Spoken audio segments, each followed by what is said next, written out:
Hello and welcome to the Morning Market Call. I'm Greg Lee. Joining me today, Andrew Richards, senior studying finance from Vernal, Utah. And welcome to the show. Thanks. It's nice to be here with you. It's great having you. So today we want to chat a little bit about leverage. What is it? Good, bad? We want everything we can get about leverage. So start us off. Well, the idea behind leverage is that it can amplify the returns on a firm, and so they can either have great returns or absolutely horrible returns.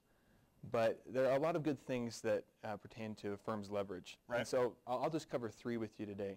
So the first one is obviously it allows the firm to take on more investments. Okay, so that makes sense. Yeah, if you don't have enough money, you go borrow some more and you can do more with your combined money, right? So there are lots of firms who do this in the world today. Another advantage that firms like to focus on is that it increases their return on equity.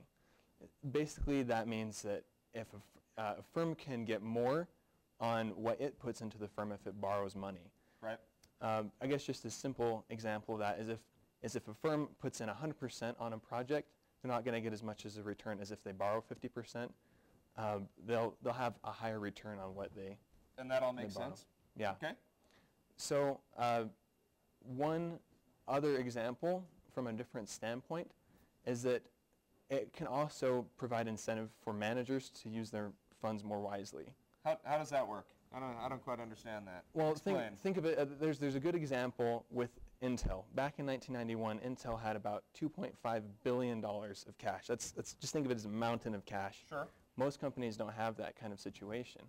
And so as a shareholder, if I had Intel stock, I'd be thinking, I want Intel to make wise decisions with that. I don't want them to just spend it haphazardly. Absolutely. And so what Intel said is, we're trying to decide what to do with this cash. We could pay dividends. We could invest in different projects. And one advantage for Intel would be to take on some debt, even though they didn't necessarily need it. And just having a regular interest payment would keep management using funds wisely. Okay. So it's adding an additional external control almost to the yeah, company. yeah. So Okay, as a shareholder, then it's almost like a control on the company to make sure they're using my money wisely. Sure. So those are all very good things. Right. Usually, and you pointed this out a couple minutes ago, there's some really good to leverage, and there's some really bad to leverage. Can you tell us about the bad? Oh, certainly. No problem there. One disadvantage with having an interest payment is if you take on too much debt, that's going to tie up your cash. Right. And we know that Circuit City just recently failed. This is one problem that they had. Back in 2005, profitability for Circuit City wasn't too great. They had a debt level of $11.4 million. In 2008, they had $52 million. They'd almost quadrupled their debt. Wow, okay. And so just having so much cash tied up into their interest payments really limited them with what they could do, and they went bankrupt. So you got to be very careful that cash cover or the interest coverage ratio. Yeah, okay. Exactly. There's also, it can impact your credit rating in other ways, and it can also force you into bankruptcy. That's true. How does that work? Well, think of it, there's something in finance called debt overhang. That's basically saying you've got too much debt, too much existing debt to be able to take on more debt. Right. It makes sense. If you've got $1 million of cash and $5 million of debt, no one's going to want to lend to you. And so debt overhang can cause big problems, and if you're not able to, if you rely on your debt too much and you're not able to get it, you're going to go bankrupt, and that's going to really damage your credit score. And even if you are keeping up with interest payments on debt that you're able to handle, they might raise your rates. Sure. Because you're more risky.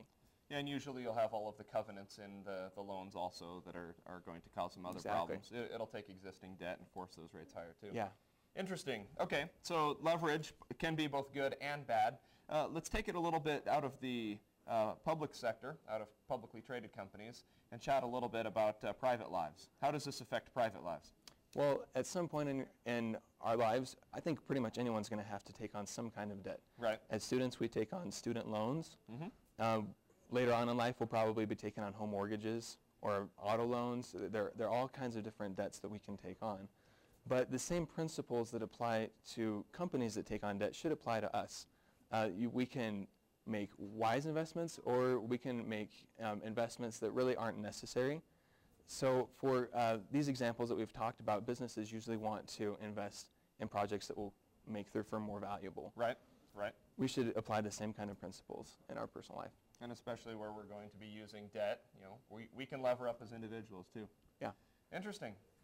Well, Andrew, thank you so much for being on the show with us today. It's been great having you. Thanks, it's been a pleasure.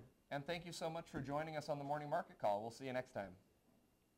Morning Market Call is a production of the Marriott School of Business at Brigham Young University and is made possible by generous donations from Larry Tasjan and Gary Williams. This webcast was produced by Greg Lee, Tim Hart, Julie Kellett, and Jonathan Marugi.